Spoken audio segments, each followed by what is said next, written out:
நிறைய பேருடைய வாழ்க்கையில மனசுல என்ன இருக்கு அப்படின்னு சொன்னா, இந்த வாழ்க்கை எனக்கு போதும் அப்படின்னு நினைக்கிறாங்க. நான் உழைச்ச உழைப்பு போதும், நான் பாடுபட்டது போதும், நான் பாடுபட்டு என்ன அங்கீகாரம் எனக்கு கிடைச்சிருச்சு, நான் இந்த உலகத்துல இருந்து நான் என்ன பண்ண போறேன். அப்போ நிறைய பேருடைய மனசுக்குள்ளே எழும்புகிற ஒரு வார்த்தை என்ன அப்படின்னா, போதுன்ற வார்த்தை வந்துட்டே இருக்குது. சில சம்பாத்தியத்திற்கு அங்கீகாரம் கிடைக்காத போது, சில நேசிக்கிறவர்கள் நமக்கு விரோதமா இருக்கும் போது, நம்முடைய பாடுகள் எவ்வளவுன்னு புரிஞ்சுக்காத போது நிறைய பேருக்கு என்ன மனசுல வருதுன்னா, போதுயா இந்த வாழ்க்கை போதுயா, நான் சம்பாதிச்சு என்னையா பண்ண போறேன், நான் சாதிச்சு என்னையா பண்ண போறேன், நான் வாழ்ந்து என்ன பண்ண போறேன், போதும் இவங்களோட இருந்து நம்ம என்ன பண்ண போறோம், புரிஞ்சுக்காத இந்த நபரோட இருந்து என்ன பண்ண போறோம். அப்போ இந்த போதும் என்கிற வார்த்தை பெரியவர்களுக்கு மட்டும் இல்ல, ரொம்ப ஒரு துக்கமான செய்தி என்ன அப்படின்னா, 22 வயசு தான் ஆகும், அவ்வளவுதான், 15 வயசு தான் ஆயிருக்குது, 20 வயசு தான் ஆயிருக்குது. ஆனா அந்த பையன் என்ன சொல்றான் அப்படின்னு சொன்னா, அட போதும், படிச்சு என்ன பண்ண போறோம், அடுத்து நல்ல மார்க் எடுத்து என்ன பண்ண போறோம், நம்ம சாதிச்சு என்ன பண்ண போறோம். அப்போ இந்த போதும் என்கிற வார்த்தை சில மனிதர்களை அப்படியே உட்கார வைக்குது. ஆனால் வேதம் நமக்கு கற்றுக் கொடுக்கிறது என்ன அப்படின்னா, நீங்க போதும்னு சொல்லாதீங்கன்னு தான் வேதம் கற்றுக் கொடுக்கிறது. அப்ப நம்ம பாடும்போது கூட என்ன பாடுறோம் அப்படின்னா, கணுக்கால் அளவு போதாது, முழங்கால் அளவு போதாது, நீந்தி நீந்தி மூழ்கத்தக்கதாய் நம்மை ஆசீர்வதிக்கிறவர். ஆண்டவருடைய ஆசீர்வாதத்தை பொறுத்த அளவில் நான் சொல்லி இருக்கிறேன், அது 10% நிற்க போறதில்லை, அது 100% நிற்க போறதில்லை, அது 1000 மடங்கோட நிற்க போறதில்லை. அது எவ்வளவு வரைக்கும் போகும் அப்படின்னா, எண்ணு கடங்காத கடற்கரை மணல் அளவிற்கு நம்மை கடைசி வரையிலும் வளர்த்துகிறவர் கர்த்தராய் இருக்கிறார். தாவீதிற்கு முதல் அபிஷேகத்தை ஆண்டவர் யார் முன்னாடி கர்த்தர் அபிஷேகிக்கிறார் அப்படின்னா, தன்னுடைய ஃபேமிலியில வச்சு கர்த்தரவனை அபிஷேகம் பண்ணுகிறார். ஃபர்ஸ்ட் தாவீதுக்கு அதுதான் அபிஷேகம். தன்னுடைய அப்பா இருக்கிறாங்க, அம்மா இருக்கிறாங்க, தன்னுடைய சகோதரர் இருக்கிறாங்க, சாமுவேல் தீர்க்கதரிசி வருகிறார். அந்த இடத்திலே தாவீது ராஜாவாய் அபிஷேகம் பண்ணப்படுகிறார். அதற்கு பிறகு அந்த அபிஷேகத்தோட ஆண்டவர் நிறுத்தாம இரண்டாவது எங்க பண்ண போறாருன்னா, கர்த்தர் தன்னுடைய ஜனத்தின் மத்தியிலே கர்த்தர் கொண்டு போய் வச்சு அந்த ஜனங்கள் மத்தியிலே ஆண்டவர் கர்த்தரை அபிஷேகிக்கிறார். இது இரண்டாவது தாவீதினுடைய அபிஷேகம். மூணாவது ஆண்டவர் தாவீதை அபிஷேகிக்கிறார். சமஸ்த இஸ்ரவேல் மத்தியிலையும் ஆண்டவர் மூன்றாவதாய் கர்த்தர் அபிஷேகிக்கிறார். அப்போ ஆண்டவருடைய பிள்ளைகளே, உங்களுடைய என்னுடைய வாழ்க்கையில ஆண்டவர் ஒரு அபிஷேகத்தோட கர்த்தர் நிறுத்துகிறவர் அல்ல, ஒரு கிருபையோட ஆண்டவர் நிறுத்துறதுக்கு எதிர்பார்க்கல, ஒரு வருமானத்தோட ஆண்டவர் நம்மளை நிறுத்துறதுக்கு எதிர்பார்க்கல, ஒரு கொஞ்சம் கூட்டத்தோட ஒரு 10 பேரோட அப்படி இருக்கிறதற்கு மட்டும் எதிர்பார்க்கல. நம்முடைய ஆண்டவர் நம்மளை எப்படி எதிர்பார்க்கிறார் அப்படின்னா, நீங்க வளர்ந்துட்டே இருக்கிறதற்கு ஆண்டவர் எதிர்பார்க்கிறார், நீங்கள் படிப்படியாய் உயர்கிறதற்கு ஆண்டவர் எதிர்பார்க்கிறார், நீங்கள் அடுத்த அடுத்த அடுத்த லெவலுக்கு போகிறதற்கு என் ஆண்டவர் விருப்பம் உள்ளவராய் இருக்கிறார். எத்தனை பேர் ஆமோதிக்கிறீர்கள்? நீங்க இன்னைக்கு ஒரு தீர்மானம் எடுக்கணும். உங்க வாழ்க்கையில என்ன வேணும் என்னாலும் வரலாம், நீங்கள் பாதிக்கப்படலாம். ஒருவேளை இந்த சத்தத்தை இன்றைக்கு கேட்டுக்கொண்டிருக்கிற நிறைய பேர் இந்த செய்தி உங்களுக்கானதா இருக்கலாம். ஆமா பாஸ்டர், என்னால முடியல, எனக்கு நான் ஏன் இன்னும் நான் பிள்ளைகளை பார்த்துட்டேன், பேர பிள்ளைகளை பார்த்துட்டேன், கல்யாணத்தை பார்த்துட்டேன், எனக்கு இனி என்ன தேவை, இனி நான் மற்றவங்களுக்கு பாரமா தான் நான் இருக்கிறேன், நான் இதுக்கு பேசாம செத்து போயிடலாம், நான் எதுக்கு பாரமா இருக்கணும் அப்படின்னெல்லாம் நீங்க நினைக்கலாம். ஆனா ஒன்று நினைத்துக் கொள்ளுங்கள், வயதான ஒவ்வொரு தகப்பனும் தாயும் நீங்க நினைச்சிட்டு இருக்கீங்க, உங்க பிள்ளைகளுக்கு பாரம் நீங்க நினைக்கிறீங்க, உங்க குடும்பத்திற்கு நீங்க பாரம் நினைக்கிறீங்க. ஆனா உண்மையிலே நான் உங்களுக்கு சொல்றேன், நீங்க இருக்கிறது மிகப்பெரிய ஆசீர்வாதம். தெரியுமா? நீங்க இருக்கிறது மிகப்பெரிய ஆசீர்வாதம். ஒருவேளை உங்க பிள்ளைகளுக்கு தெரியாம இருக்கலாம், உங்க பிள்ளைங்க அதை உங்களை என்கரேஜ் பண்ணாம இருக்கலாம், உங்களை சந்தோஷப்படுத்தாம இருக்கலாம், சொல்லாம இருக்கலாம், திட்டும் போது வேகமா உங்களை நீ எனக்கு பாரமா இருக்கன்னு திட்டலாம். ஆனா ஒரு நாள் நீங்க இருக்கிற இடத்திலிருந்து போகும்போது உங்க பிள்ளைங்க ரொம்ப தவறுவாங்க. ஐயோ, எங்க அம்மா இருந்திருந்தா ஜோம் பண்ணிருப்பாங்கல்ல, எங்க அப்பா இருந்திருந்தா ஜோம் பண்ணிருப்பார்ல. உங்க இடத்தை யாருமே ஃபில் பண்ண முடியாது. அதனால நான் பலிபீடத்திலிருந்து உங்களை ஆசீர்வதிக்கிறேன். கர்த்தர் உங்களுக்கு நீடிய ஆண்டவர் தரணும், உங்களுக்கு ஆண்டவர் தீர்க்காயுசு ஆண்டவர் தரணும். நீங்க சுகமாய் வாழ்ந்து கர்த்தர் உங்களுடைய பிள்ளைகளின் பிள்ளைகளை பார்க்கிற அளவிற்கு ஆண்டவர் உங்களுக்கு பலத்தை கொடுத்து, உங்களுக்கு ஒரு ஜெப வல்லமையை ஆண்டவர் தந்து, உங்க பிள்ளைகளுக்காக எதிர்கால சந்ததிக்காக ஜெபிக்கிற அபிஷேகத்தை கர்த்தர் கொடுத்து, கர்த்தர் உங்களை பலனாய் கர்த்தர் வச்சிருக்கணும். அப்போ இனி எப்பொழுதுமே நம்முடைய வாயிலிருந்து என்ன வார்த்தை வந்துடக்கூடாது அப்படின்னா, போதுன்ற வார்த்தை வந்துடக்கூடாது. போதும். ஒருவேளை இன்றைக்கு நீங்க அப்படி வந்திருப்பீங்கன்னா தயவு செய்து அந்த வார்த்தையை மாத்திருங்க. ஏன் அப்படின்னு சொன்னா, சில நேரத்துல நீங்கள் உங்களுடைய தரிசனத்தை போதும்னு சொல்லிட்டீங்கன்னா அது நின்றும். அதுக்கு மேல அடுத்த ஸ்டெப் நீங்க விருப்பமா இருந்தாதான் ஆண்டவர் செய்ய முடியும். நீங்களே போதும்னு சொல்லிட்டீங்க. ஆண்டவர் தேவனுடைய மனுஷனை பார்த்து இல்லப்பா இல்லப்பா இல்லப்பான்னு சொல்லி பார்க்கிறாரு. ஆனா அவன் கேட்கலன்ற ஒரு பட்சத்துல ஆண்டவர் என்ன நினைக்கிறாருன்னா, சரி ஓகே நீ சொன்னது மாதிரியே இருந்துரு அப்படின்னு நம்மளை விட்டுட்டார் அப்படின்னு சொன்னா நம்ம இருந்துருவோம். அதனால ஒவ்வொருத்தரும் இனியும் உங்களுடைய வாயை திறந்து நீங்க போதும்னு சொல்லக்கூடாது. என்னை வளர்த்துங்க ஆண்டவரே, என்னை உயர்த்துங்க ஆண்டவரே, என்னை இவன் சாதித்தான் என்று ஊர் சொல்ல என் கண்களை மூடணும். நீங்க என்ன நம்புங்க, நீங்க என்ன நம்புங்க. பெரிய காரியத்தை செய்கிறதற்கு என்னை நம்புகிற ஒரு தேவனா இருக்கிறார். ஹல்லேலூயா. சில நேரத்தில் அதிகமான பிரச்சனைகளையும் அதிகமான சுமைகளையும் உங்களுக்கு தந்து உங்க வாயிலிருந்து என்ன வார்த்தையை புறப்பட பண்ண நினைப்பான் அப்படின்னு சொன்னா, நீ போதும்னு சொல்லு, நீ போதும்னு சொல்லு, என்னால தாங்க முடியலன்னு சொல்லு, என்னால தாண்ட முடியலன்னு சொல்லு. எல்லாருக்கும் இல்லையே, எனக்கு மட்டும் ஏன் இப்படி இருக்குது அப்படின்னு சொல்லி நீ நிறுத்திடு, நீ இதை விட்டுரு, உனக்கு இது செட் ஆகாது, உனக்கு இது ரொம்ப மிஞ்சின பாரமா இருக்குது, நீ எதுக்கு எல்லாரும் போல நல்லா இருக்க வேண்டியது, நீ எதுக்கு கஷ்டப்படுற. இந்த மாதிரி நிறைய உங்க மனசுக்குள்ள தேவையற்ற விதையை அவன் விதைச்சிட்டே இருப்பான்.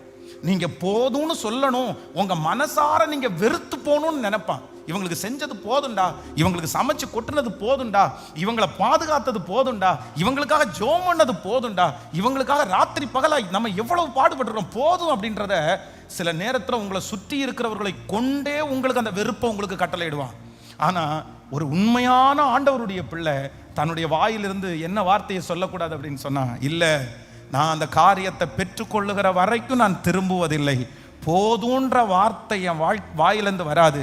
அதற்கு மாறாக எனக்கு தாங்கக்கூடிய கிருபையை தாருங்க ஆண்டவரே, நான் கடைசி வரையிலும் பயன்படக்கூடிய கிருபையை தாருங்க ஆண்டவரே, என் கையில கொடுத்திருக்கிற இந்த காரியத்தை செய்து முடிக்கக்கூடிய கிருபையை தாருங்கப்பா. இன்னைக்கு யாராவது ஒருத்தர் உங்களோட ஆண்டவர் நேருக்கு நேர் பேசி இருக்கலாம், பேசிக்கொண்டே இருக்கலாம். பாஸ்டர் இன்னைக்கு நான் வரும்போதே அப்படித்தான் நினைச்சிட்டு வந்தேன், போதும் அப்படின்னு என் மனசுல தோணுச்சு. புரிஞ்சுக்காதவங்களோட வாழ்ந்து என்ன பிரயோஜனம், இவங்களோட இருந்து என்ன பிரயோஜனம், எத்தனை நாள் தான் சகிக்கிறது, எவ்வளவுதான் பாடுபடுறது, புரிஞ்சுக்கவே இல்லை, ஒரு உணர்வும் இல்லை, நான் ஒரே ஆளா எப்படி பண்ணிடுறேன். அதனால என் மனசுல நான் நினைச்சேன், என் ஜீவனை எடுத்துக்கொள்ளுங்க ஆண்டவரேன்னு கேட்டேன். இல்ல போதுன்ற ஒரு சூழ்நிலைக்கு நான் வந்துட்டேன். இப்ப சமையல் பண்றேன் ஆனா சும்மா பண்றேன், இப்ப வீடு கிளீன் பண்றேன் சும்மா தான் அப்படி பண்ணிட்டு இருக்கிறேன், நான் முழு மனசோட நான் பண்ண முடிகிறது இல்ல, என்னால எனக்கு போதும் போதும்னு ஆயிருது அப்படின்னு உங்க மனசுல நீங்க நினைச்சிட்டு வந்திருப்பீங்கன்னா இன்றைக்கு ஆண்டவர் உங்களை உற்சாகப்படுத்துகிறார். கர்த்தர் தான் உங்க கரத்தை பிடிச்சு கர்த்தர் பேசுகிறார்.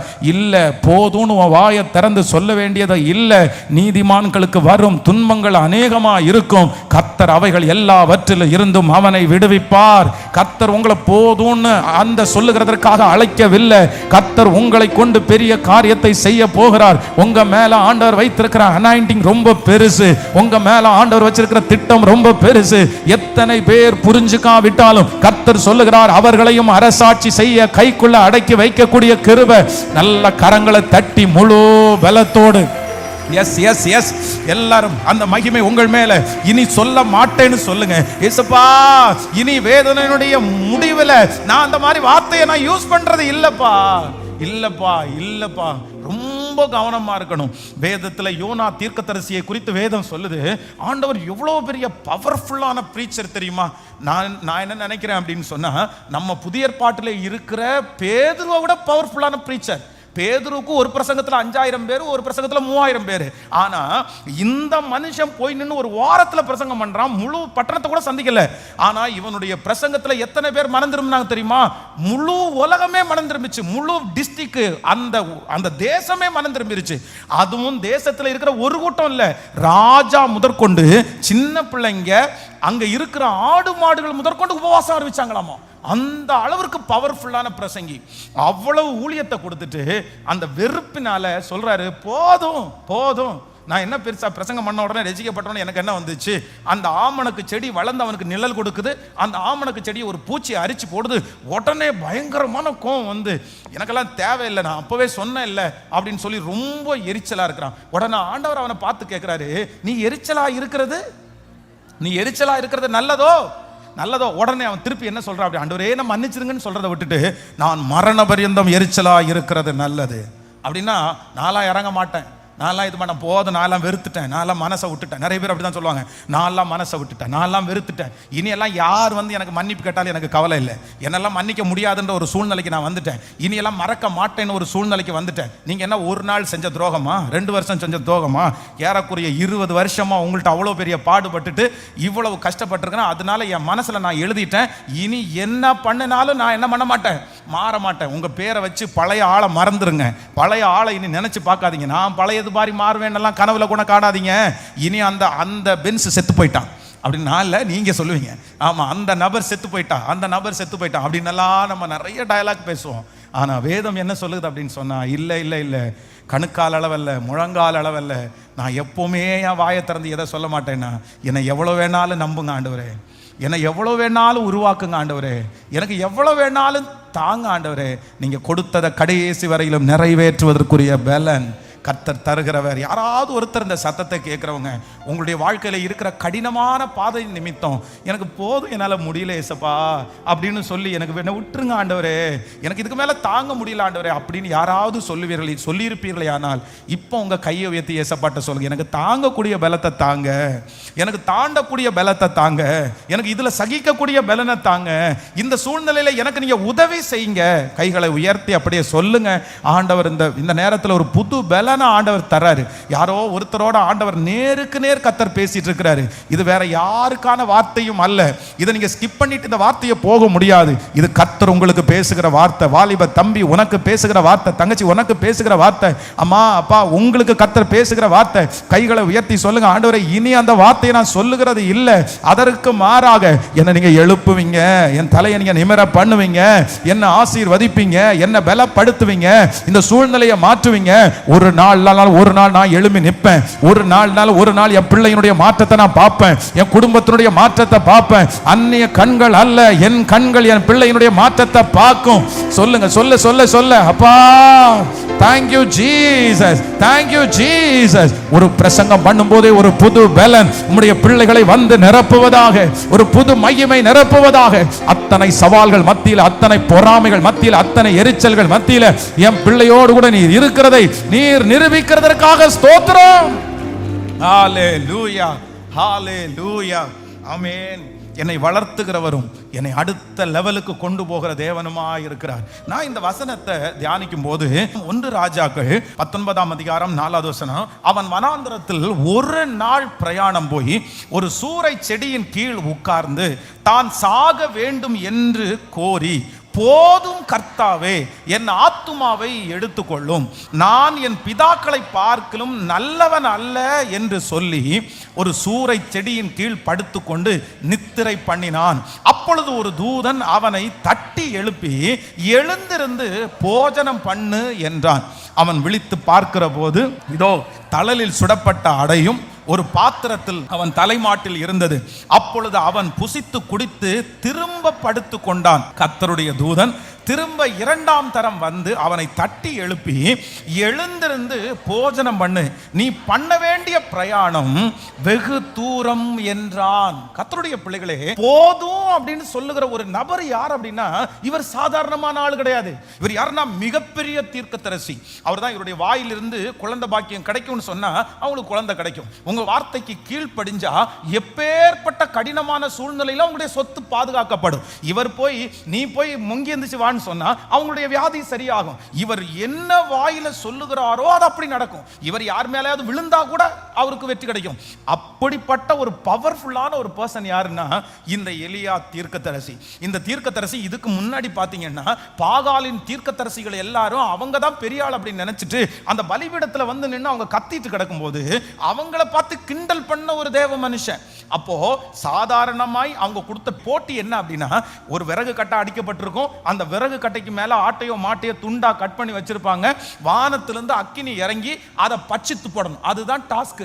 அவ்வளவுதான். நம்ம என்ன பண்ணுவோம், எரியணும் அப்படின்னு சொன்னா நல்ல காஞ்ச விறகு கொண்டு வந்து வச்சு நம்ம அந்த மாதிரி ட்ரை பண்ணுவோம். ஆனா இவர் என்ன பண்றாரு அப்படின்னா, அவங்க அவ்வளவு நேரம் அதை பண்ணினாலும் எல்லா பலியிடத்தையும் செட் பண்ணிட்டு சுத்தி வாய்க்காலை வெட்டி தண்ணீரை நிறைய ஊத்தி அந்த தண்ணீர் அப்படி வாய்க்கால் மாதிரி போகுது. அந்த அளவிற்கு ஏன்னா என்னுடைய தேவன் இறங்கணும்னு நினைச்சாருன்னா அவருக்கு இந்த தண்ணி எல்லாம் பெருசு இல்லை, நனைஞ்சிருந்தா எல்லாம் பிரச்சனை இல்லை, அக்கினி இறங்கும்னு சவால் விட்டு அக்கினியை இறக்க வச்சு வேதம் சொல்லுகிறது. அந்த அக்கினி வந்து வெறும் வந்து அந்த இதை மட்டும் இல்லை, கரியை மட்டும் இல்லை, எல்லாத்தையும் சேர்த்து மண்ணோடு சேர்த்து நக்கி போட்டுச்சாமா. அந்த அளவிற்கு ஒரு பெரிய ஊழியக்காரர். ஆனா இவர் இப்போ ஒரு சூறை செடியினுடைய கீழே உட்கார்ந்து இவர் என்ன சொல்றார் அப்படின்னு சொன்னா, நான் செத்துறணும், நான் உயிரோடு இருக்கக்கூடாது, நான் வாழக்கூடாது. நான் எதுக்கு வாழணும், நான் ஏன் வாழணும்? இவ்வளவு பெரிய தேவ மனுஷன் சொல்றாரு, போதும் ஆண்டவரே, போதும் ஆண்டவரே, இனியெல்லாம் எனக்கு ஊழியத்தை செய்யறதுக்கெல்லாம் எனக்கு பெரிய இன்ட்ரெஸ்ட் இல்லை, எனக்கு இனியெல்லாம் பெருசா வாழ்றதுக்கு எனக்கு இன்ட்ரெஸ்ட் இல்லை, இனியெல்லாம் ஒண்ணு நான் சாதிக்க வேண்டாம், போதும் போதும் என்னை எடுத்துக்குங்க, நான் எல்லார பார்க்கல நல்லவன் எல்லாம் ஒன்றும் கிடையாது, நான் தீமை உள்ளவன் தான், மோசமானவன் தான், எனக்கு விருப்பமே இல்லை. அவ்வளவு தூரம் சோர்ந்து போகிறதற்கு என்ன காரணம் அப்படின்னு சொன்னா, இத்தனை பேருக்கும் நன்மை செய்த மனுஷன், இத்தனை பேருக்காக திறப்புல நின்ன மனுஷன், இப்போ அவருக்கு ஒரு மிரட்டல்னு ஒன்று வரும்போது வேதம் சொல்லுகிறது, அவருடைய பக்கத்தில் அவருடைய பட்சத்தில் யாருமே இல்லை. அப்படின்னா தனிமையாய் விடப்பட்ட ஒரு சூழ்நிலையில இந்த தேவ மனுஷன் இருக்கிறார். சில நேரத்தில் ஆண்டவருடைய பிள்ளைகளே, நீங்க பாடுபட்டிருப்பீங்க, நீங்க உழைச்சிருப்பீங்க, ஆனா நீங்க பாடுபட்டு தான் இவ்வளவு லெவல் கொண்டு வந்தீங்க, நீங்க உழைச்சு தான் இவ்வளவு கொண்டு வந்தீங்க.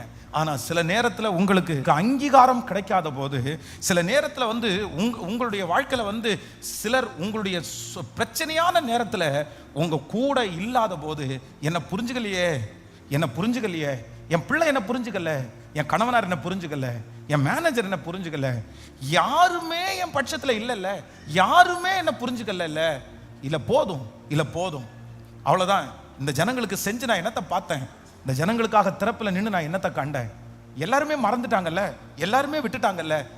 இந்த சத்தத்தை கேட்கிற உங்க எல்லாருடைய வாழ்க்கையிலையும் இந்த மாதிரி ஒரு சூழ்நிலை கண்டிப்பாக வரும். ஆனா அப்போ நீங்க என்ன வார்த்தையை சொல்லிடக்கூடாது அப்படின்னு சொன்னா, போதும்னு சொல்லிடக்கூடாது, போதும்னு சொல்லிடக்கூடாது. நான் நம்புறேன், உங்க பட்சத்திலே நிற்கிறவர், உங்களுக்கு உதவி செய்கிறவர், அவர் உங்களை விட்டு விலகுவதும் இல்லை, அவர் ஒரு நாளும் உங்களை கைவிடுவதும் இல்லை. யார் உங்களோட நின்னாலும் நிக்காட்டாலும் உங்க தரிசனத்தோட ஒருத்தர் இருக்கிறார், உங்க தரிசனத்தை என்கரேஜ் பண்றதுக்கு ஒருத்தர் இருக்கிறார், உங்க தரிசனத்தை நிவர்த்தி செய்கிறதற்கு ஒருத்தர் இருக்கிறார். மனுஷன் அப்படித்தான், சூழ்ச்சி இருக்கிறவங்க அப்படித்தான், அவங்க டைம் வரும்போது அவங்க அப்படித்தான் போவாங்க. ஆனா இஸ்ரவேலை காக்கிற தேவன் என்ன பண்ண மாட்டாருன்னா, உங்களை விட்டு போக மாட்டார். இப்போ இந்த தீர்க்கதரிசியை பார்த்து ஆண்டவர் என்ன சொல்றாரு அப்படின்னு சொன்னா, போதும் ஆண்டவரே, யாருமே என் கூட இல்லை ஆண்டவரே, போன வாரம் வரைக்கும் அவங்களுக்காக தானே பாடுபட்டேன், போன வாரம் வரைக்கும் அவங்களுக்கு முன்னாடி தானே அவங்களுக்காக தானே கத்துனேன், எனக்காக கத்துனேன், எனக்கு பிள்ளைங்களா குட்டிகளா, எனக்கு பணமா, என்ன வேணும், நான் என்னத்தை சாப்பிட போறேன், அவ்வளவுதான். நம்ம வாசிக்கிறோம், எலியாவை காகம் கொண்டு போஷித்தீரே. அப்போ ஒரு காகத்தை கொண்டு ஆண்டவர் போஷிக்கிறாருன்னா, அந்த எலியா எவ்வளவு சாப்பிட்டுருப்பாருன்னு நினைக்கிறீங்க? எவ்வளவு சாப்பிட்டுருப்பாரு? நம்மளை பாருங்க, ஒரு பானையா சாப்பிட்டுருப்பாரு, இல்லைன்னா 10 தட்டா சாப்பிட்டுருப்பாரு, இல்ல எப்படி சாப்பிட்டுருப்பாரு? ஒரு காக்கா கொண்டு வர்றது எவ்வளோங்க இருக்கும்? அன்னைக்கு இருக்கிற நிறைய பரிசுத்தவான்கள் சாப்பாட்டில் வந்து கம்மியாக தான் சாப்பிட்டாங்க. நீங்கள் உண்மையாக உங்களுடைய வளர்ச்சி, உங்களுடைய உயர்வு வந்து சாப்பாடை நிறைய சாப்பிட்றது இல்லை, எவ்வளோ சாப்பிட்றது, அளவுக்கு சாப்பிட்றது. ஆமாம், சில அம்மா அப்பாங்க வந்து எங்கள் அப்பா அம்மாவே சொல்லியிருக்காங்க, என்ன சொல்லியிருக்காங்கன்னா, அவங்களுக்கு நிறைய சாப்பிட்டாதான் நமக்கு பலன் இருக்கிறது மாதிரி சிலருக்கு நினைக்கிறாங்க. நிறைய சாப்பிட்டாதான் ஸ்ட்ரென்த் இருக்கும், நிறைய சாப்பிட்டாதான் உழைக்க முடியும். அப்படியெல்லாம் கிடையாது. தேவைக்கு சாப்பிட்டாலே உங்களுக்கு ஸ்ட்ரென்த் இருக்கும், தேவைக்கு மிஞ்சி சாப்பிட்டீங்கன்னா தொப்பை வரும், அந்த கொழுப்பெல்லாம் கொண்டு போய் அங்கே கரைஞ்சிடும். அதனால வந்து நான் இந்த அவ்வளவு தூரம் கமிட்டடாத ஆள் யார் அப்படின்னா இந்த எலியா. சாப்பாடு கூட கொஞ்சம் சாப்பிட்றவர், அவருக்கு பெரிய ட்ரெஸ் மேலே ஒரு பெரிய இன்ட்ரெஸ்ட் அவருக்கு இல்லை, அவருக்கு வேற எதன் மேலேயும் பெரிய விருப்பம் இல்லை. அவர் என்னன்னா ஊழியம் ஊழியம் ஊழியம், ஜனங்கள் ஜனங்கள் ஜனங்கள், வீடு வீடு, இவங்களுக்கு அவங்களுக்கு இவங்களுக்கு அவங்களுக்கு சொல்லிட்டே இருந்த மனுஷனுக்கு இப்போ அவருக்கு ஆபத்துன்னு ஒன்று வரும்போது யாருமே சொல்லுங்க. அப்போ அவருடைய மனசு என்ன சொல்லுதுன்னா, போதும் போதும். சில நேரத்தில் இந்த ஜபத்தில் கேட்குற ஆண்டவருடைய பிள்ளையே, நான் வயிற்ற கட்டி தான் பாஸ்டர் பார்த்தேன், நான் சாப்பிடாம என் பிள்ளைக்கு கொடுத்தேன் பாஸ்டர், நான் எவ்வளோ கஷ்டப்பட்டேன்னு நான் எழுதி வைக்கல, நான் எழுதி வச்சிருந்தா புத்தகங்கள் கொள்ளாது, நான் அவ்வளோ செஞ்சேன், ஆனால் என் பிள்ளை எல்லாத்தையும் மறந்துருச்சு, என் பையன் எல்லாத்தையும் மறந்துட்டான், என் குடும்பம் எல்லாத்தையும் மறந்துருச்சு, எல்லாருமே என்ன மறந்துட்டாங்க. இப்போ எனக்கு என்ன தோணுது அப்படின்னு சொன்னா, இவ்வளவு மறந்துட்டாங்களே, நான் ஏன் செய்யணும், நான் எதுக்கு வாழணும்? இதே ஸ்டேட்மெண்ட் தான் யார் கொடுக்கறது அப்படின்னு சொன்னா, இந்த தேவ மனுஷன் சொல்றான், போதும் போதும் போதும், என்ன அவார்டை தூக்கி கொடுத்துட்டாங்க, என்ன நன்றி உள்ள உணர்வோட இருக்கிறாங்க, போதும் அப்படின்னு. ஆனா கர்த்தர் அவனுக்கு பதில் கொடுக்கிறாரு, நீ அப்படி சொல்லாத, நீ அப்படி சொல்லாத. நீ போக வேண்டிய தூரம், நீ பண்ண வேண்டிய பிரயாணம் வெகு தூரம் என்றார். நீ பண்ண வேண்டிய பிரயாணம் வெகு தூரம் என்றார். இந்த சத்தத்தை கேட்டுக்கொண்டிருக்கிற ஒவ்வொரு பிள்ளையை பார்த்து போதும்னு சொல்கிற உங்களை பார்த்து ஆண்டவர் சொல்றாரு, இல்லவே இல்லை, நீ ஒரு மனுஷனுக்கு உண்டாக்கப்பட்டவன் அல்ல, நீ ஒரு குடும்பத்திற்கு உண்டாக்கப்பட்ட நபர் அல்ல. கர்த்தர் சொல்லுகிறார், நீங்கள் பண்ண வேண்டிய பிரயாணம் கொஞ்ச தூரம் அல்ல, வெகு தூரம். கர்த்தர் உங்களை பிரயாணம் பண்ணுவதற்கு, வெகு தூரம் பிரயாணம் பண்ணுவதற்கு, அநேகரை நீதிக்குட்படுத்துவதற்கு, அநேகருக்கு சாட்சியாய் வாழ்வதற்கு நம்புறவங்க நல்ல கரங்களை தட்டி ஆண்டவர் உங்களை பல லட்சங்களுக்கு, பல கோடிகளுக்கு நல்ல கைகளை தட்டி இல்ல போதும்னு சொல்லாதீங்க. கர்த்தர் சொல்லுகிறார், நீ பண்ண வேண்டிய பிரயாணம், நீ பண்ண வேண்டிய பிரயாணம் வெகு தூரம். கர்த்தர் இந்த சத்தத்தை கேட்கிற உங்களை பார்த்து தான் கர்த்தர் சொல்லுகிறார், போதும் என்று நீ சொல்ல வேண்டாம், பண்ண வேண்டிய பிரயாணம் வெகு தூரம். ஹல்லேலூயா. கைகளை அசைத்து ஒரு ஹல்லேலூயா. ஸோ உங்களுக்கு அங்கீகாரம் வராத போது, உங்க பட்சத்தில் யாரும் நிற்காத போது, நீங்க என்ன வார்த்தையை சொல்லிடக்கூடாதுன்னா போதுன்ற வார்த்தையை சொல்லிடக்கூடாது. நான் இந்த ஊழியத்தில் கிட்டத்தட்ட 25 வருஷத்துல எத்தனையோ மரணங்களை நான் சந்திச்சிருக்கிறேன். எத்தனையோ மரணம் இருந்த சின்ன பிள்ளைகள் மரித்திருக்கிறார்கள், வாலிபர்கள் மரித்திருக்கிறார்கள், பெரியவங்க மரித்திருக்கிறார்கள், சில ஆக்சிடென்ட்ல மரித்திருக்கிறார்கள். இந்த மரணம் எல்லாம் எனக்கு நிறைய பாதிப்புக்குள்ள தந்திருக்குது, நிறைய கஷ்டப்பட்டிருக்கிறேன். ஆனா என் லைஃப்லயே ரொம்ப மறக்க முடியாத ஒரு மரணம் என்ன அப்படின்னு சொன்னா, நம்முடைய சர்ச்சை இருக்கிறது 2வது தெருவில் பார்த்தீங்கன்னா ஒரு ஓட்டு வீடு ஒன்று இருந்துச்சு, ஒரு பெரிய இடம். அப்போ அந்த வீட்டில் ஒரு வயதான ஐயா வெளியில் அவர் சேர் போட்டு எப்பவும் உட்காந்துருப்பார். அவர் சட்டை போட மாட்டார், மேலே ஒரு ஒயிட் டவல் போட்டிருப்பாரு, கீழே வேஷ்டி கட்டியிருப்பாரு. பெரிய திடகாத்திரமான மனுஷன், ரொம்ப கருப்பு உருவமாக இருப்பார், ரொம்ப உயரமாக இருப்பார். ஆனால் அவருக்கு வயசு என்ன அப்படின்னு சொன்னால் 95 இயர்ஸ், 95 வயசு. எனக்கு ஆச்சரியமா இருக்கும், 95 வயசுல அவர் நடப்பாரு, அவர் வெளியே போவாரு, அவருக்கு யாருமே துணை வேண்டியதில்லை. 95 வயசுன்னு அவர் யாரும் சொல்லவே முடியாது. அவர் நான் என்ன இவரெல்லாம் 105 107 வரைக்கும் எல்லாம் உயிரோட இருப்பாரு, அந்த அளவுக்கு ஸ்ட்ரென்த்தா இருக்கிறாரு. அவ்வளோ ஸ்ட்ரென்த்தான ஒரு மனுஷன். அப்போ அவருடைய வீட்டில் என்ன வாக்குவாதம் தெரியல. எனக்கு தெரிஞ்ச வரைக்கும் அந்த வீட்டில் ஒரு அப்பார்ட்மெண்ட்டுக்கு அந்த இடத்துல கட்டணும்னு சொன்ன போதுல அவங்களுக்கும் அவங்களுடைய பிள்ளைகளுக்கும் ஏதோ வாக்குவாதம் வந்துச்சுன்னு சொன்னாங்க. ஏதோ ஒரு வாக்குவாதம் வந்த உடனே இவர் என்ன பண்ணிட்டாருன்னா 95 இயர்ஸ், 95 வயசுல அவருடைய வீட்டுக்குள்ள போயிட்டு ஒரு ஃபேன்ல தூக்கு மாட்டி செத்துட்டாரு. 95 இயர்ஸ், 95 வயசு. இன்னும் எத்தனை 5 வருஷம், இன்னும் எத்தனை 3 வருஷம். அப்போ அவர் அப்படி ஒருவேளை சாதாரணமா அவர் வயசு சென்று 5 வருஷம் இறந்திருந்தாருன்னா எத்தனையோ 1000 பேர் அவரை பார்க்க வந்திருப்பாங்க. ஐயோ இவர் ரொம்ப நாள் வாழ்ந்தாரு, இப்போ போயிட்டாரு அப்படின்னு அந்த மாதிரிலாம் சொல்லுவாங்க. இப்போ அங்க வந்திருக்கிறவங்க எல்லாரும் எதுவுமே சொல்லல. அவங்க வாயிலிருந்து வந்த வார்த்தை என்ன தெரியுமா? இந்த வயசுலயா, இந்த வயசுலயா, நீ 95 வயசுல பார்க்காத பிரச்சனையா இப்ப பாக்குறீங்க, 95 வயசுல பார்க்காத அவமானத்தை இப்ப பார்த்திருக்கீங்க. ஆனா அந்த ஒரு நிமிஷத்துல பிசாசு என்ன முடிவை கொண்டு வந்துட்டான்னா, என் வாழ்க்கையை முடிச்சுக்கலாம், போதும் போதும். அந்த அங்கீகாரம் கிடைக்காத உடனே இவ்வளவு கஷ்டப்பட்டு இவ்வளவு சம்பாரிச்சு என் பிள்ளை என்னுடைய சொத்து, இது எல்லாமே என்னுடையது, நான் தான் இவளுக்கு தந்தேன். ஆனா ஒரு நன்றி உணர்வு இல்லாம இன்னைக்கு என்னுடைய வார்த்தை இந்த இடத்துல மதிப்புக்குள்ள இல்ல. இன்னைக்கு யாருமே என் கூட இல்ல. எல்லாம் அவங்கவுங்க என்ன எதுவுமே டிஸ்கஸ் பண்ணலையே. அந்த மன தாங்கல்ல, அந்த மன கஷ்டத்துல 95 வயசுல ஒரு முடிவு எடுத்திருக்கிறாரு. அப்போ எனக்கு அந்த மரண செய்தி என்ன ரொம்ப கஷ்டப்படுத்திருச்சு. சார் 95 இயர்ஸ்லயும் ஒரு மனுஷனுக்கு தற்கொலை பண்ணணுன்ற ஒரு எண்ணம் வருமா? எப்படி இவருக்கு வந்துருச்சு? எப்படி அந்த அளவுக்கு அந்த மனுஷன் ஸ்ட்ரெஸ் ஆயிருக்கிறாரு? அப்போ ஆண்டவருடைய பிள்ளைகளே, இன்றைக்கு இந்த சத்தத்தை கேட்கிற நீங்க போதும்னு சொல்லாதீங்க. எதுல அப்படின்னு சொன்னா, எல்லாத்தையும் நீங்க செஞ்சோம் தனிமையா நிற்கும் போது, உங்களுக்கு ஒரு அங்கீகாரம் கிடைக்காத போது, இல்லைன்னா அவ்வளவு வாங்கியும் உங்களுக்கு ஒரு நெகட்டிவான ஒரு காரியம் உங்களுக்குள்ள வரும்போது நீங்க சோர்ந்து போயிடாதீங்க. கர்த்தர் சொல்லுகிறார், இல்ல அந்த ஒரு நபருக்கும் அந்த ஒரு குடும்பத்திற்கும் இல்ல, நீ போக வேண்டிய பிரயாணம் வெகு தூரம், நீ போக வேண்டிய பிரயாணம் வெகு தூரம். ஆமென் சொல்லுங்க பார்க்கலாம். கையை உயர்த்தி ஆண்டவரிடத்துல சொல்லுங்க, போதாது ஆண்டவரே. சொல்லுங்க, கணுக்கால் அளவு போதாது. சொல்லுங்க, கணுக்கால் அளவு போதாது. சொல்லுங்க, ஏசப்பா பார்த்து சொல்லுங்க, எனக்கு தீர்க்க ஆயுசை கொடுங்க ஆண்டவரே, எனக்கு நல்ல பலத்தை கொடுங்க ஆண்டவரே. சொல்லுங்க, சத்தத்தை உயர்த்தி எல்லாரும் சொல்லுங்க, நான் உங்களுக்காக வாழுவேன், நான் உங்களுக்காக நிற்பேன், நான் உங்களுக்காக சாதிப்பேன். சொல்லுங்க, ஆண்டவரே நான் என் பிள்ளைகளை பார்ப்பேன், அவர்களுடைய உயர்வை நான் பார்ப்பேன், ஆண்டவரே தீமையை கண்ட என் கண்கள் நன்மையை பார்க்கும். இவ்வளவு கஷ்டத்தை பார்த்த நான் ஒரு ஆசீர்வாதத்தை பார்ப்பேன். நான் உங்களுக்காக ஊழியம் செய்வேன். சத்தத்தை நீங்க மறுபடியும் நீங்க சொன்னதுக்கு வருத்தப்படுங்க. ஆண்டவரே நான் மன்னிச்சிருங்க. இல்ல நான் வாழணும், நான் நிக்கணும், நான் தாண்டணும். கர்த்தர் அநேகருக்கு என்ன சாட்சியா வாழ வைக்கணும். சொல்லுங்க, சத்தத்தை உயர்த்தி எல்லாரும். இல்ல போதாது போதாது போதாது. கர்த்தர் அந்த குடும்பத்திற்கு உங்களை தான் நம்புறாரு. கர்த்தர் அந்த நபருக்கு ஆண்டவர் உங்களை தான் நம்புறாரு. அந்த தெருவுக்கு ஆண்டவர் உங்களை தான் நம்புறாரு. கர்த்தர் வேற யாருடைய கரத்திலையும் கொடுக்கல, உங்க கரத்துல தான் கொடுத்திருக்கிறாரு. திறப்புல நிற்கிற ஒரு மனுஷனுக்கு அவமானங்கள் புதுசு இல்ல. திறப்புல நிற்கிற ஒரு மனுஷனுக்கு வெறுமை ஒரு புதுசு இல்ல. ஓ, திறப்புல நிற்கிற ஒரு மனுஷனுக்கு புறப்பணிப்பு ஒரு புதுசு அல்ல. திறப்புல நிற்கிற தலைவன் தனிமையாய் நின்றாலும் அவனோடு கூட ஒரு நாளும் விட்டு விலகாத இயேசு அவனோடு கூட இருக்கிறதா.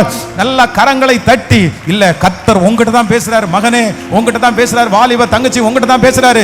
இல்ல கர்த்தர் உன்னை கொண்டு செய்ய போறாரு. போதுன்ற வார்த்தையை கேன்சல் பண்ணி, ஆண்டவரே நான் நம்புங்க, ஆண்டவரே போதும்னு நாங்க சொல்லியிருந்தா என்னைக்கோ சொல்லியிருக்கலாம். ஆமென், என்னைக்கோ சொல்லியிருக்கலாம். எத்தனையோ சூழ்நிலைகள் வந்திருக்கிறது, எத்தனையோ பலவீனங்கள் வந்திருக்கிறது. ஆனா இந்த பலிபீடத்திலிருந்து இன்னைக்கு வரைக்கும் சொல்றேன், என்னை விட்டுருங்க ஆண்டவரே. உண்மையிலேயே நான் கடந்து வந்த சில பாதைகள் ஊழியத்தில் நினைச்சு பார்த்தா என்ன சொல்லியிருக்கணும்னா, விட்டுருங்கப்பா, நமக்கும் இதுக்கும் சம்பந்தமே இல்லை. எங்க அப்பா ஒன்றும் பெரிய பாஸ்டரும் இல்லை, ஊழியக்காரரும் இல்லை, பெரிய விசுவாசியும் இல்லை. என்னை விட்டுருங்க, நமக்கும் இதுக்கும் ஊழியத்துக்கும் சம்பந்தமே இல்லை. இது ஏணி வச்சா கூட எட்டாது. நான் கிளம்பிடுறேன். நான் அதுக்கு பேசாம ஒரு நல்ல பிலீவரா இருந்து ஒரு சின்ன குட்டி சம்பளம்னாலும் வாங்கி, இல்லைன்னா ஒரு சின்ன பிஸ்னஸ் பண்ணி நல்ல தசமபாகம் கொடுத்துட்டு நல்ல சர்ச்சில் வேலை செஞ்சுட்டு பாய் போட்டு பாஸ்டருக்கு அசிஸ்டண்டா இருந்து அவருக்கு துணியெல்லாம் துவைச்சு போட்டு இப்படியே நான் இருந்துடுறேன், பரலோகம் வந்தா போதும்னு மனசு சொல்லும். ஆனா வாய் திறந்து ஒரு நாள் கூட போதுன்ற வார்த்தையை சொன்னதே இல்லை. ஒன்று சொல்லியிருக்கிறேன், இன்னும் கிருபையை மட்டும் கொடுத்துட்டீங்கன்னா எப்படியாவது தாண்டிடுவேன், எப்படியாவது நின்றுவேன். என் கையில கொடுத்திருக்கிற அந்த ஓட்டத்தை, நல்ல போராட்டத்தை போராடினேன், ஓட்டத்தை முடித்தேன், விசுவாசத்தை காத்துக்கொண்டேன். இது முதல் எனக்காக நீதியின் கிரீடம் வைக்கப்பட்டிருக்கிறது. அதை பெற்றுக்கொள்ள, அதை பெற்றுக்கொள்ள. அதனால உங்க நிறைய வாலிப தம்பிகள் தங்கச்சிகளுக்காக சொல்றேன், இந்த வயசான அம்மாங்கெல்லாம் போதும் ஜாமி அப்படின்னு சொல்றது கூட தப்பு இல்லை. அவங்கள கூட ஓரளவு சமாளிச்சுக்கலாம். சரி ஓகே, அம்மா ஏதோ வேதனையின் மிகுதியில் சொல்றாங்க அப்படின்னு சொல்லலாம். ஆனா இத்தினோண்டு பையன் 20 வயசு தலைமையில போட்டு வந்து நின்று வாழ்க்கையே வெறுத்து போகுது பாஸ்டர், எதுக்கு தான் வாழ்றோமோன்னு தெரியுது, எங்க அம்மாவை பார்த்து ஏம்மா நீ என்ன பெத்தேன்னு கேட்குறேன், எதுக்கு இந்த உலகத்தில் மிருகம் மாதிரி இருக்கிறேன் பாஸ்டர் நான், அவ்வளோதான், ஒரு மிஷின் மாதிரி இருக்குது, எனக்கு பிடிக்கவே இல்லை, டென்ஷன் ஆகுது, அவ்வளோதான் நம்ம அப்படின்னு நினச்சி அவ்வளவு காலேஜ் படிக்கும், ஸ்கூல் படிக்கும் அந்த பிள்ளை சொல்லுது. அதை நினச்சாதான் வருத்தமாக இருக்குது. இல்லை இல்லை, வாலிப தம்பிகளுக்கு தங்கச்சிகளுக்கு சொல்கிறேன், உன் லைஃப்பில் நீ இப்போ தான் படி எடுத்து ஆரம்பிக்கிற, இப்போ தான் படி எடுத்து வைக்க ஆரம்பிச்சிருக்கிற. ஒன்று நினச்சிக்கோங்க, உங்களுக்கு பிரச்சனை மிகுதியாக இருக்கிறத பார்த்து போதும்னு சொல்லாதீங்க. இந்த பிரச்சனை சீக்கிரமாய் உங்களுடைய வாழ்க்கையில மாறி போகும். சூழ்நிலையை கர்த்தர் மாற்றுவார். ஆனால் உங்க மனசுல ஒன்று சொல்ல, என்ன நடந்தாலும் போதுன்றதுல நம்புங்க, இன்னும் நம்புங்க. எனக்கு பலன் கொடுத்தீங்கன்னா நான் செய்வேன், பலன் கொடுத்தீங்கன்னா நான் தாண்டுவேன். ஆமென் சொல்லுங்க.